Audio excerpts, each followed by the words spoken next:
Shalom saudara yang diberkati dalam nama Tuhan Yesus Kristus. Bertemu lagi dengan saya, Pendeta Novel Salagi. Sebelum kita mendengar kebenaran firman Tuhan, ada baiknya kita bersatu dulu di dalam doa. Kita berdoa. Bapa di dalam sorga, Bapa yang kami kenal dalam Yesus Kristus, Tuhan kami yang hidup. Terima kasih Tuhan buat kasih setiamu, anugerahmu yang selalu melingkupi setiap kami. Tuhan Yesus, satu kerinduan kami rindu dengar akan firman-Mu. Maka berfirmanlah Engkau Tuhan, sebab kami siap untuk menerimanya. Amin. Shalom, saudara yang diberkati dalam nama Tuhan Yesus Kristus. Firman Tuhan yang menyapa kita pada saat ini tertulis di dalam kitab Matius, pasal yang kelima, ayatnya yang ke-38 sampai ayatnya yang ke-48. Firman Tuhan mengatakan seperti ini, saya bacakan buat kita semua. Matius 5 ayat 38 sampai ayatnya yang ke-48. Begini firman Tuhan, saya bacakan buat kita semua. Kamu telah mendengar firman, mata ganti mata dan gigi ganti gigi. Tetapi aku berkata kepadamu, janganlah kamu melawan orang yang berbuat jahat kepadamu. Melainkan, siapapun yang menampar pipi kananmu, berilah juga kepadanya pipi kirimu. Dan kepada orang yang hendak mengadukan engkau karena mengingini bajumu, serahkan jugalah jubahmu. Dan siapapun yang memaksa engkau berjalan sejauh 1 mil, berjalanlah bersama dia sejauh 2 mil. Berilah kepada orang yang meminta kepadamu, dan janganlah menolak orang yang mau meminjam daripadamu. Kamu telah mendengar firman, kasihilah sesamamu manusia dan bencilah musuhmu. Tetapi aku berkata kepadamu, kasihilah musuhmu dan berdoalah bagi mereka yang menganiaya kamu. Karena dengan demikian kamu menjadi anak-anak Bapamu yang di sorga, yang menerbitkan matahari bagi orang yang jahat dan orang yang baik, dan menurunkan hujan bagi orang yang benar dan orang yang tidak benar. Apabila kamu mengasihi orang yang mengasihi kamu, apakah upahmu? Bukankah pemungut cukai juga berbuat demikian?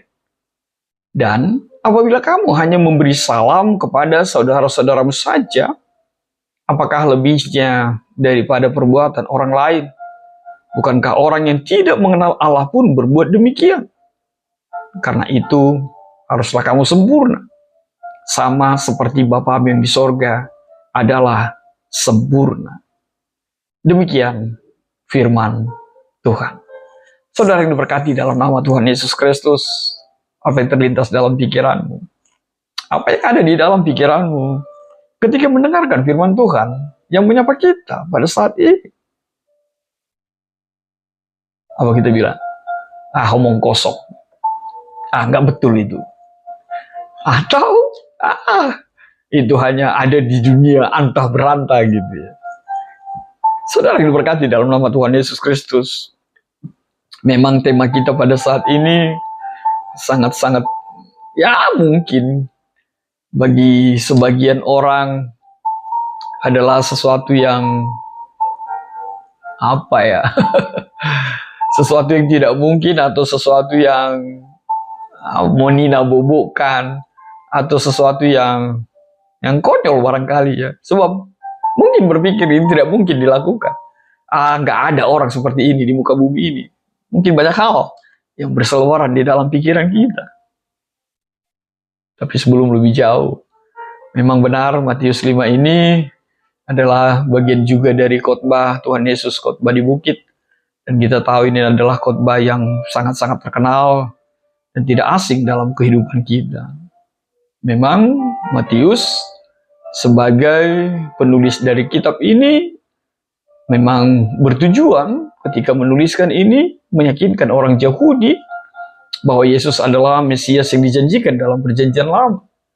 Dan Injil Matius banyak menekankan pengajaran Yesus dan bagaimana kehadiran Yesus adalah bagian dari nubuatan-nubuatan di perjanjian lama. Latar belakang dari nats ini Seperti yang saya sebut tadi, bahwa ini adalah bagian khotbah di bukit yang disampaikan oleh Tuhan Yesus di dekat Danau Galilea. Dan khotbah ini adalah kumpulan ajaran Tuhan Yesus yang mengatur etika dan hidup orang Kristen. Dan luar biasanya memperkenalkan nilai-nilai kerajaan Allah yang sangat-sangat berlawanan dengan pemahaman konvensional ketika itu.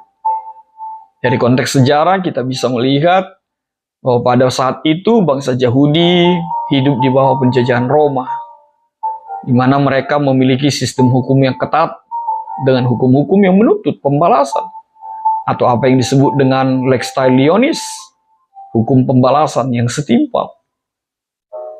Dan kita menjumpai seperti apa yang kita baca bersama tadi. Justru dalam konteks ini, Yesus mengajarkan prinsip yang lebih tinggi tentang kasih dan pengampunan daripada segala sesuatu yang diaturkan oleh hukum duniawi ini. Saudara yang diberkati dalam nama Tuhan Yesus, apa kesimpulan sementara untuk pasal 5 ayat 38 sampai 48 ini? Ini adalah ajaran Tuhan Yesus yang menantang standar dunia tentang pembalasan dan kasih. Tuhan Yesus mengajak setiap kita, teladanilah kasih Allah yang sempurna.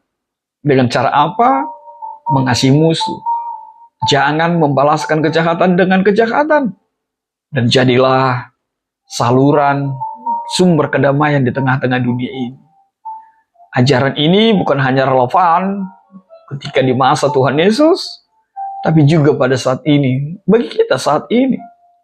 Apapun konflik, dinamika sosial, dan konflik pribadi yang penuh dengan konflik dan kebencian di tengah-tengah kehidupan kita, pakailah standar, pakailah apa yang diajarkan oleh Tuhan Yesus melalui Matius 5 ayat 38 sampai 48 ini. Saudaraku, kita lebih jauh, apa yang menjadi penegasan nats melalui firman Tuhan pada saat ini? Yang pertama sekali, Matius ingin menegaskan mengasihi musuh dan tidak membalas kejahatan dengan kejahatan. Yang kedua, adanya kasih yang tidak bersyarat. Seperti apa yang kita baca di ayat 43 sampai 47 itu. Bahwa kasih itu tidak bersyarat. Artinya kalau bersyarat itu bukan kasih. Lalu apa yang ketiga yang mau ditegaskan? Ayat 48 menegaskannya. Menjadi serupa dengan Allah. Itulah kerinduan Tuhan dalam kehidupan kita. Kita mau dipanggil berkembang dalam kasih-Nya, sebab kasih itu adalah Allah itu sendiri. Lalu apa yang keempat? Kasih yang mengatasi pembalasan. Seperti apa yang dituliskan oleh ayat 39 sampai 42 itu. Sebab hanya kekuatan kasihlah yang bisa mematikan bentuk-bentuk niat-niat membalaskan yang jahat dengan yang jahat. Lalu apa yang kelima? Mewujudkan kerajaan Allah melalui kasih-Nya. Sebab apa sejatinya kasih Allah itu? Sebab sejatinya kerajaan Allah itu adalah kerajaan kasih. Maka ketika kita mewujudkan kasih itu, di sanalah kerajaan Allah itu nyata. Maka saudaraku, dalam kasih Tuhan, benarlah apa yang dikatakan orang bijak di tengah-tengah kehidupan kita. Kalau kita mengampuni orang yang bersalah kepada kita, mengampuni orang yang berbuat jahat pada kita, maka persoalan itu akan selesai. Tapi ketika kita membalaskan kejahatan yang dilakukan oleh orang lain kepada kita, maka kejahatan itu akan menang. Maka kejahatan itu akan beranak pinak, maka kejahatan itu akan tumbuh subur. Saudara yang diberkati dalam nama Tuhan Yesus Kristus. Lalu apa yang bisa kita buat? Kita lihat menjadi kaitan tema. Ketika tema kita mengatakan mengasihi musuh. Sesuatu yang bisa kita kaitkan. Yang pertama, ingatlah mengasihi musuh itu perintah dari Tuhan Yesus. Artinya tidak boleh tawar-menawar seperti di pasar sana. Jangan tawar-menawar, sebab mengasihi musuh itu adalah keharusan. Dan itu adalah perintah dari Tuhan Yesus. Lalu apa yang kedua? Mengasihi tanpa pernah menghitung untung. Bukankah itu yang sering menjadi kendala dalam kehidupan kita? Ketika kita mencoba mengasihi, lalu kita bertanya apa untung kita di sana gitu. Lalu yang ketiga, kaitan temanya, jangan pernah membalas kejahatan dengan kejahatan. Seperti apa yang dikatakan oleh Tuhan Yesus di dalam ayat 38 sampai 40 dia itu. Sebab mengasihi musuh bukanlah berarti kita menyukai tindakan jahat. Tapi mengasihi musuh itu adalah solusi terbaik. Ketika kita mengasihinya, maka aliran kasih itu akan melekat di dalam dirinya. Maka perbuatan jahat itu tidak berkelanjutan. Lalu apa yang keempat? Mencerminkan kasih Allah dalam mengasihi musuh. Apa yang mau dimaksud di sana? Ayat ke-48 mengatakan, mengasihi musuh menjadi gambaran kita mengasihi Allah. Artinya sejatinya ketika kita mengatakan kita mengasihi Allah, tapi kita juga membenci bahkan membalaskan kejahatan yang dilakukan kepada kita, sejatinya kita tidak mengasihi Allah. Apalagi kita mencintai Allah, apalagi kita mengatakan kita mengenal Allah. Itu kebohongan. Maka sejatinya mencerminkan kasih Allah itu, kasihilah musuhmu. Lalu apa yang menjadi kesimpulan dari tema kita di atas? Hal yang pertama, mengasihi musuh adalah sebagai bentuk ketaatan kepada Tuhan. Yang kedua yang bisa kita simpulkan dari tema itu, kasih yang tanpa syarat. Lalu yang ketiga, jangan pernah membalas kejahatan dengan kejahatan. Lalu yang keempat, menjadi serupa dengan Allah, Sang Pencipta setiap kita. Saudaraku dalam kasih Tuhan, benar, mungkin logika kita menolak, mungkin hati kita, mungkin badan kita berontak untuk itu. Tapi lagi-lagi, Tuhan mau mengajak kita bahwa kita harus berani tampil beda. Sebab itulah sejatinya pengikut Kristus yang tidak pernah membalaskan kejahatan dengan kejahatan. Lalu apa yang menjadi refleksi buat kita melalui perikop kita pada saat ini? Hal yang pertama, refleksi bagi kita, hadapilah setiap konflik dengan kasih. Jangan hadapi konflik dengan konflik, sebab sejatinya orang yang membalaskan kejahatan pasti membalaskannya dengan kejahatan yang lebih parah lagi, yang lebih dahsyat lagi kepada yang bersangkutan. Maka jangan pernah membalasnya, tapi hadirkanlah kasih itu. Lalu apa yang kedua? Mengasihi itu tanpa pamrih, mengasihi itu tanpa mengharapkan balasan. Maka sering dikatakan mengasihi itu tanpa syarat. Kalau mengasihi, ya sudah mengasihi. Jangan katakan aku mau mengasihi dia kalau dia begini 1, 2, 3, 4, 5 dan bla bla bla bla bla. Kasih itu tanpa syarat. Lalu apa yang ketiga? Kasih Allah yang hidup di dalam dirimu, dalam pikiranmu, dalam hatimu, dalam jiwamu. Ya, tunjukkanlah dalam kehidupanmu sehari-hari. Sebab bukan kasih namanya kalau dalam tulisan, kalau dalam teori. Kasih itu dalam tindakan. Lalu apa yang keempat? Jadilah pribadi yang menghadirkan kasih itu, sehingga kedamaian itu terjadi di tengah-tengah kehidupan kita. Pribadi yang menghadirkan kasih itu akan mendamaikan di tengah-tengah rumah tangga kita, tengah-tengah lingkungan kita, di gereja kita, dan akhirnya dunia ini akan menemukan kedamaian oleh kasih Tuhan Yesus. Lalu apa yang terakhir?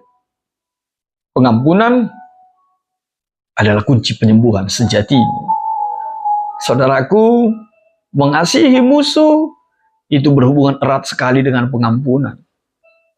Dan pengampunan itu membuka jalan bagi penyembuhan dan rekonsiliasi. Ketika kita mengasihi musuh kita, kita juga memberi ruang untuk dipulihkan, untuk penyembuhan.